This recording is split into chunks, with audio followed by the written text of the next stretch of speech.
ओम नमः शिवाय। ओम नमः शिवाय। ओम नमः शिवाय।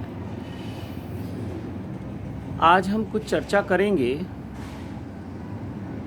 शिव विज्ञान भैरव तंत्र पर, यानी कि हम तंत्र पर कुछ चर्चा करेंगे। और जैसा आप सभी जानते हैं कि तंत्र को लेकर बहुत तरह की भ्रांतियां हैं। तंत्र को लेकर ये सोचा जाता है कि जो शमशान में जाकर साधनाएं की जाती हैं या जो भूत प्रेतों की साधनाएं करते हैं वो तांत्रिक हैं। एक्चुअल में तो तांत्रिक वो है जो तंत्र के द्वारा आत्मज्ञान को उपलब्ध होता है। तो उस पे भगवान शिव का और पार्वती जी का संवाद है। पार्वती जी पूछती हैं जो भी उनके मन में सवाल उठते हैं। जैसे वो पूछती हैं, बहुत सारी जिज्ञासाएं उनकी हैं। जैसे वो पूछती हैं कि शिव आपका सत्य क्या है।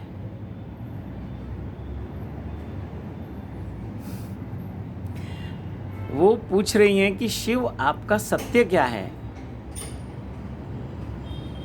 फिर कहती हैं, दूसरा उनके मन में जो जिज्ञासा है वो कहती हैं कि आपका साकार रूप तो समझ आता है, लेकिन आपका निराकार रूप क्या है। फिर वो कहती हैं कि काल और अकाल को भी समझाइए। और फिर वो कहती हैं कि मेरे मन में उठने वाले संशय को आप शांत कीजिए, आप क्लियर कीजिए। यानी कि मेरे मन में जो संशय हैं उनको आप क्लियर कर दीजिए, उनको आप शांत कर दीजिए। वो जो संशय हैं उनको आप मिटा दीजिए। तो इसी श्रृंखला में, जिसको हम विज्ञान भैरव तंत्र कहते हैं, मैं इसलिए इसको शिव विज्ञान भैरव तंत्र कह रहा हूँ क्योंकि इस विज्ञान भैरव तंत्र जो ग्रंथ है हमारा, इस पे बहुत लोगों ने टीकाएं की हैं, बहुत सारे संतों ने इस पे टीकाएं की हैं। और आज वो जो तंत्र है वो उन्हीं के नाम से जाना जाने लगा है। इस पे आचार्य रजनीश ने भी बहुत सुंदर अपनी टीका की है। बहुत सुंदर तरीके से उन्होंने उस मर्म को समझाया है। तो इस पूरे ग्रंथ में शिव और पार्वती का संवाद है और शिव उसमें समझा रहे हैं और वो शब्दों में उत्तर नहीं दे रहे हैं। सबसे अद्भुत जो इसमें बात है, सभी शास्त्रों में अगर आप गीता में देखेंगे तो अर्जुन ने कुछ प्रश्न उठाए, लेकिन कृष्ण ने जो है शब्दों में उनका उत्तर दिया। बहुत बहुत तरह से अर्जुन को समझाया, लेकिन फिर भी जब अर्जुन को बात समझ नहीं आई तो उन्होंने अपना विराट रूप दिखाया, अपना विराट रूप। यहाँ आप देखेंगे विज्ञान भैरव तंत्र में कि शिव ने उनको अपना कोई रूप नहीं दिखाया। पार्वती जो हैं वो शिव की शिष्या हैं, पार्वती जो हैं वो शिव की प्रेमिका हैं, पार्वती जो हैं वो शिव की अर्धांगिनी है, पत्नी है। तो उन्होंने उनको कोई रूप नहीं दिखाया, लेकिन उन्होंने जो भी उनकी जिज्ञासाएं थी उनको शांत करने के लिए उनको कुछ विधियां दी। उन्हीं को हम कहते हैं विज्ञान भैरव तंत्र की 112 विधियां, 112 112 विधियां। और इन 112 विधियों में लगभग हर व्यक्ति के मन में उठने वाली जो जिज्ञासाएं हैं, जो संशय हैं, जो शक हैं या जो सवाल हैं, उन सब का निराकरण है। और निराकरण शब्दों में नहीं है, निराकरण अनुभव में है। तो भगवान शिव ने 112 विधियों की चर्चा की है, 112 विधियों का विज्ञान विज्ञान भैरव तंत्र में समझाया है, तो उस पर हम कोशिश करेंगे कि एक एक जो उनकी विधि है उस पर कुछ प्रयास करेंगे, कुछ अपने तरीके से समझेंगे और कुछ अपने तरीके से समझाएंगे। आपके लिए उपयोगी हो भी सकता है और नहीं भी हो सकता है, लेकिन उपयोगी तो होगा। भगवान शिव कोई विज्ञान दें और उपयोगी ना हो, ऐसा नहीं हो सकता। समस्त ब्रह्मांड के जो भी प्राणी हैं और विशेषकर जो मनुष्य हैं, जिनमें भी आत्मज्ञान की अभिप्सा है, आत्मज्ञान को उपलब्ध होने की प्यास है, उनके लिए ये बहुत उपयोगी हैं 112 विधियाँ। और इन 112 विधियों में से आप प्रयोग करके अपनी विधि चुन सकते हैं कि आप उस ज्ञान तक किस विधि से पहुंच सकते हैं, किस विज्ञान से आप आत्मज्ञान को उपलब्ध हो सकते हैं। ये आपको प्रयोग करना होगा। और दूसरे लोग, साधु संत हों या कोई आत्मज्ञानी हो, ब्रह्मज्ञानी हो, कितना भी आपको समझाते रहें, कितना भी आत्मज्ञान के बारे में बताते रहें, लेकिन बात बनेगी नहीं। बात बनेगी अपने अनुभव से, बात बनेगी अपने स्वयं के प्रयास से। और कितनी भी विधियां दे दी जाएं, कितनी भी टेक्निक दे दी जाएं, लेकिन भगवान शिव से ऊपर तो कोई हो नहीं सकता। और पार्वती जैसा कोई शिष्य नहीं हो सकता, पार्वती जैसा कोई प्रेमी नहीं हो सकता। और सचमुच यदि आपने परमात्मा को ही पाना है, परमात्मा को ही पीना है, परमात्मा की ही प्यास है, तो फिर एक शिष्य ही उसका अधिकारी होता है। और शिष्य में भी स्त्रैणता जितनी अधिक होगी, स्त्रैणता मतलब ग्राहकता, रिसेप्टिविटी, जैसा कि हमारा विज्ञान कहता है कि कोई पुरुष 100% पुरुष नहीं है और कोई स्त्री 100% स्त्री नहीं है। स्त्री के भीतर भी पुरुष छिपा हुआ है और पुरुष के भीतर भी स्त्री छुपी हुई है, जिसको भगवान शिव ने अर्धनारीश्वर रूप में प्रकट किया है। और यदि आप बहुत स्टार्टिंग से देखेंगे, जहाँ से इस पूरे ब्रह्मांड का क्रिएशन शुरू हुआ, सर्जन शुरू हुआ, तो वहाँ शिव ने शक्ति को कैसे अपने से अलग किया और कैसे सृष्टि का निर्माण शुरू हुआ। ये जो आत्मज्ञान की अभिप्सा है, आत्मज्ञान की प्यास है, तो बहुत बाद की बात है। शुरुआत कहाँ से हुई, या ये कहेंगे कि ये तो बहुत शुरुआत की बात है, बहुत निजी वार्तालाप है शिव की और पार्वती की।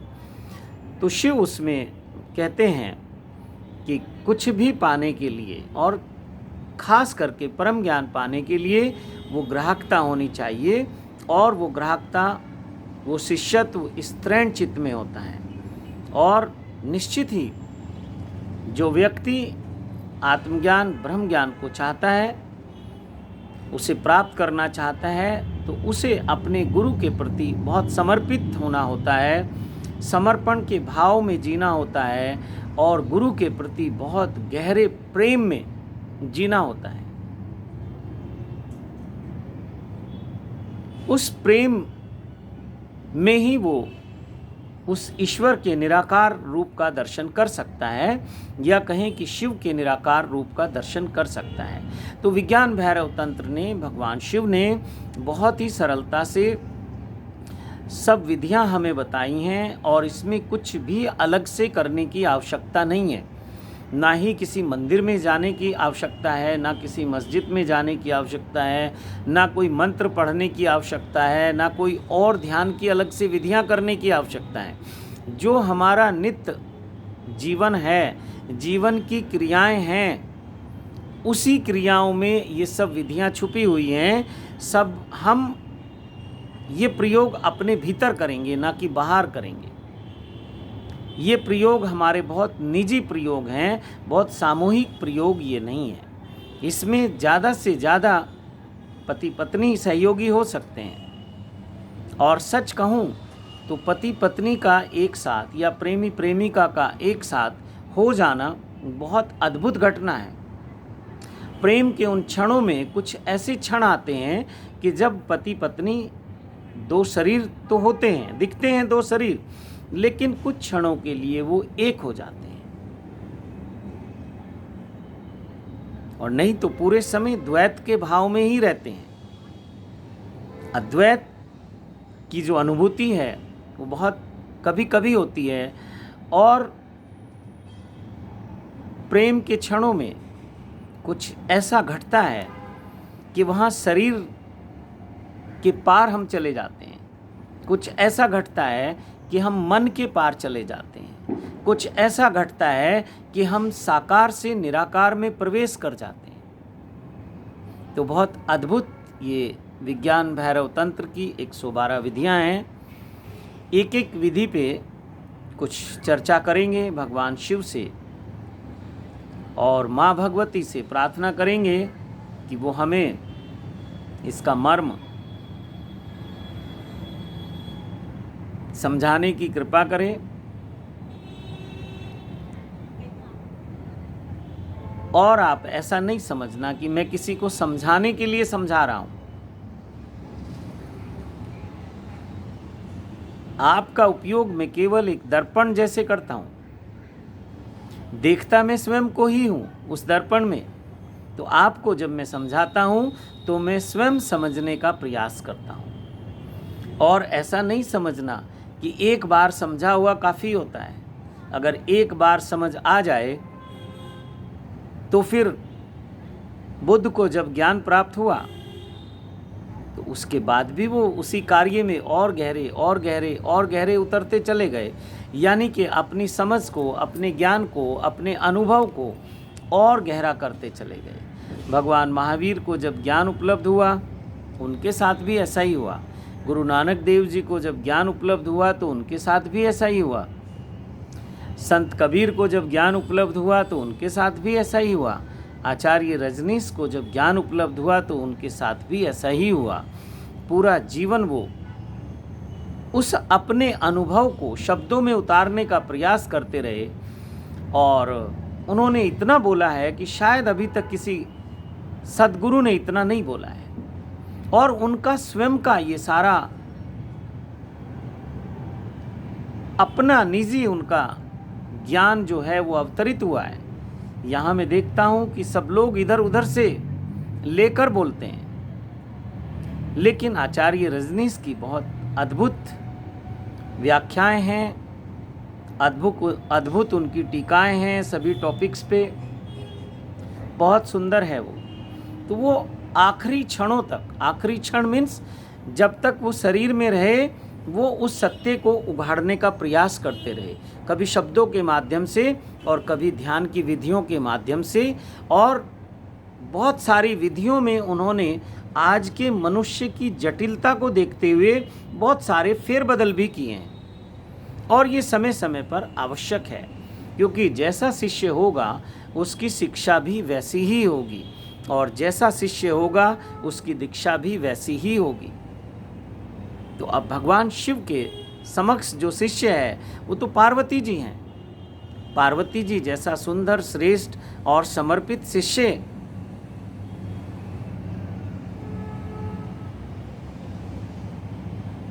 होना या किसी को मिल जाना थोड़ा मुश्किल है, लेकिन फिर भी मिलते हैं, होते हैं। और जब तक किसी गुरु को कोई समर्पित शिष्य ना मिल जाए तब तक वो गुरु होता ही नहीं है। गुरु तत्व पे कुछ बोलने के लिए या गुरु तत्व पे की जो गद्दी है उस पे आसीन होने के लिए शिष्य ही तो प्रार्थना करते हैं। शिष्य ही तो किसी संत के गुरु तत्व को बाहर उजागर करते हैं। अगर किसी संत को शिष्य ना मिले तो वो जो ज्ञान है, वो जो गुरु तत्व उनके भीतर कार्य कर सकता है, वो नहीं कर पाएगा। संत अनुभव कर जाएगा, अनुभव सब कुछ कर लेगा, लेकिन उसको बाहर नहीं ला सकता। तो बाहर लाने में शिष्य ही सहयोगी होते हैं।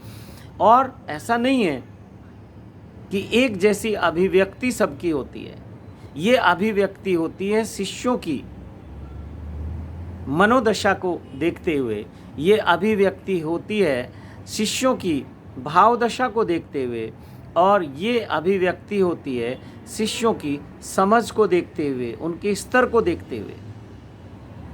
उसी ढंग से गुरु को उन्हें समझाना होता है जैसे वो शिष्य होते हैं, जिस लेवल पे वो खड़े होते हैं, जिस तल पे वो खड़े होते हैं। और तल का मतलब ये नहीं है कि कोई ऊंची कुर्सी पे बैठा है, कोई नीची कुर्सी पे बैठा है, नहीं। तल का मतलब है कि उनकी चेतना का स्तर क्या है। प्यास तो लगभग हर व्यक्ति के भीतर परमात्मा को पाने की प्यास है, लेकिन उसकी चेतना का स्तर क्या है, उसकी शुरुआत कहाँ से होगी, ये बहुत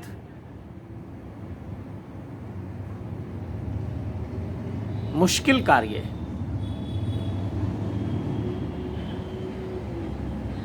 और बाद में फिर देखा जाता है कि उन शिष्यों के साथ ही गुरु की भी और ग्रोथ होती चली जाती है, उस सत्य में वो और गहरे उतरता चला जाता है। तो विज्ञान भैरव तंत्र की जो ये 112 विधियां हैं, इन पर हम चर्चा करने की कोशिश करेंगे। उस सत्य को जो पार्वती जी कहती हैं भगवान शिव से कि तुम्हारा सत्य क्या है। सत्य यानी कि होने का जो रूप है, सत्य रूप क्या है, क्योंकि शरीर समाप्त हो जाता है, साकार एक दिन समाप्त हो जाता है, आज है कल नहीं होगा, लेकिन उसके बाद भी वो चेतना होती है, सत्य तो होता है। वो जो परमात्मा है, वो जो जर्रे जर्रे में विराजमान है, वो जो कण कण में विराजमान है, हालांकि उसकी अभिव्यक्तियां अलग अलग तरीके से हुई हैं। कहीं पहाड़ों में भी उसकी अभिव्यक्ति है, कहीं झरनों में भी अभिव्यक्ति है, कहीं नदियों में भी अभिव्यक्ति है, कहीं पेड़ पौधों में, वनस्पति में अभिव्यक्ति है, कहीं उसकी अभिव्यक्ति मनुष्यों में होती है। और सब जगह फिर मैं कहूँगा कि उनका लेवल अलग अलग है, स्तर अलग अलग है।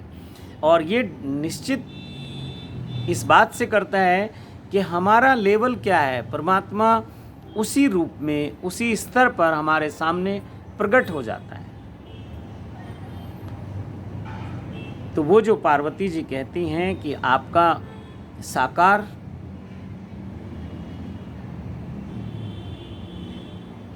रूप तो समझ आता है, लेकिन आपका निराकार क्या है। तो इसीलिए ऐसा कहा जाता है कि भगवान शिव का जो निराकार रूप है और साकार रूप है, दोनों का मिश्रित जो है वो शिवलिंग है। भगवान शिव के शिवलिंग की पूजा ही सबसे ज़्यादा है, मूर्ति पूजा बहुत कम है। मूर्तियाँ उनका साकार रूप हैं और शिवलिंग उनका साकार और निराकार दोनों रूप हैं। क्योंकि बिना साकार के सीधे सीधे निराकार में चले जाना भी बड़ा मुश्किल है। और ये हिंदू धर्म की बड़ी से बड़ी, महान से महान जो रिसर्च हैं, जो खोज हैं, उनमें से एक है कि हम यात्रा साकार से शुरू करते हैं और निराकार पे जाके उसको पूर्ण करते हैं। और निराकार का अनुभव करने के बाद हमें फिर मध्यम मार्ग सिखाया गया। इसीलिए हमारे संतों ने कहा है कि साकार में अटक गए सब भक्त, निराकार में भटक गए सब ज्ञानी, दोनों के मध्य में तुमने हमें सुनाई अनहद की मीठी वाणी। यानी कि साकार को भी जान लें और निराकार को भी जान लें, और दोनों के मध्य में हम कहीं ठहर जाएं, स्थित हो जाएं। नहीं तो फिर एक अति से हम दूसरी अति पे चले गए। आज भी बहुत सारे धर्म हैं जो कहते हैं कि परमात्मा ईश्वर केवल निराकार है, कुछ कहते हैं कि वो साकार है। अलग अलग ढंग से फिर साकार और निराकार की सबने बात की है। लेकिन कुछ ऐसे भी संत हुए जिन्होंने उसको दोनों ही रूप में जाना है, साकार भी और निराकार भी। तो विज्ञान भैरव तंत्र बहुत अद्भुत एक ग्रंथ है और इस ग्रंथ पे टीकाएं बहुत लोगों ने की, लेकिन सटीक टीकाएं जो काम आने वाली टीकाएं हैं वो बहुत कम लोगों ने की हैं। और उसमें भी मैं कहूँगा जितनी मेरी समझ और ज्ञान है कि भगवान श्री रजनीश, आचार्य रजनीश ओशो की टीकाएं सबसे सुंदर हैं, सर्वोत्तम हैं, जो बहुत साधारण से साधारण व्यक्ति को भी समझ आती हैं। लेकिन केवल पुस्तकें पढ़ लेना, केवल प्रवचन सुन लेना या केवल उपदेश सुन लेने से बात नहीं बनेगी। ये केवल प्रयोग का विषय है। तंत्र जो है वो एक प्रयोग है और वैज्ञानिक है, इसीलिए उसका नाम है विज्ञान भैरव तंत्र। तो जो तंत्र के माध्यम से उस ज्ञान को प्राप्त करता है उसको भैरव कहते हैं, और जो उस तंत्र के मार्ग से ज्ञान प्राप्त करती है उसको भैरवी कहते हैं। या उसको हम कह सकते हैं कि पुरुष को वहाँ भैरव माना गया है और स्त्री को भैरवी माना गया है। और ये पूरा जो जैसे पूरे संसार की रचना आप देखेंगे तो स्त्री और पुरुष के इर्द गिर्द है, ऐसे ही विज्ञान भैरव तंत्र स्त्री और पुरुष यानी कि भैरव और भैरवी के इर्द गिर्द है। और वहीं वो सब प्रयोग हैं, वहीं सब प्रैक्टिकल हैं और उसी की सब चर्चाएं विज्ञान भैरव तंत्र में है। तो इस पे हम अलग अलग वीडियो के माध्यम से कुछ बहुत विराट चर्चाएं तो नहीं कर पाएंगे, लेकिन सूक्ष्म रूप से या कुछ मुख्य जो उसके अंश हैं और जो आम जनमानस को समझ आ सकते हैं उनकी चर्चा करेंगे। तो इसी के साथ मैं अपनी वाणी को विराम देता हूँ। आप सभी को कोटि कोटि प्रणाम करता हूँ। ओम नमः शिवाय, ओम नमः शिवाय, ओम नमः शिवाय।